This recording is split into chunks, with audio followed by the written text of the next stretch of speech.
বাংলাদেশ টসে জিতে opening batting Liton Kumar Das এবং তানজিদ হাসান তামিম। ওভারের শুরুতে 3 বল খেলে 0 রান করলেন তানজিদ তামিম। প্রথম উইকেটটা মিচেল স্টার্কের নামে। এরপরে শান্ত ও লিটনের জুটি ভাঙে অ্যাডাম জাম্পা। লিটন কুমার দাস 25 বলে 16 রান সংগ্রহ করে আউট হলেন। বাংলাদেশের 8 ওভার 2 বলে রানের সংখ্যা 58।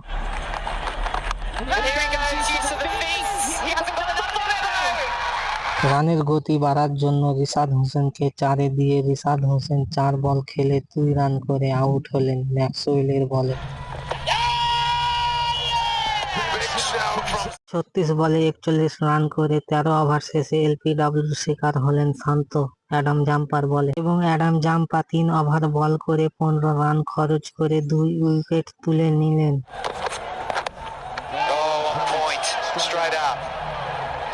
17তম ওভারের প্রথম বলেই ক্যাচ তুলে দিলেন মার্কেস স্টোয়নিসের হাতে সাকিবুল হাসান। সাকিবুল হাসান রান সংগ্রহ করল 10 বল খেলে 8।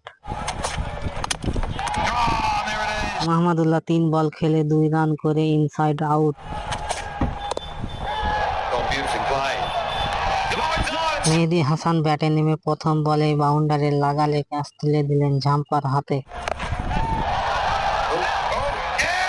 প্যাট কামিন্সের হ্যাট্রিক বলে সেট ব্যাটার তাহিদ হৃদয় 28 বল খেলে 40 রান করে ক্যাচ তুলে দিলেন হাইজালউডের হাতে। প্যাট কামিন্স 4 ওভার বল করে 29 রান খরচ করে 3 উইকেট সংগ্রহ করেছে। দ্বিতীয় ইনিংসে অস্ট্রেলিয়া ব্যাটে নেমে ডেভিড ওয়ার্নার ও ট্রেভিস হেডের 65 রানের পার্টনারশিপ কোনো উইকেট না হারিয়ে 7 নম্বর ওভারে ট্রেভিস হেড 21 বলে 31 রান করে রিশাদ হোসেনের বলে আউট হলেন। আবারও রিশাদ হোসেনের বলে মিচেল মার্শ এলবিডব্লিউর শিকার হলেন।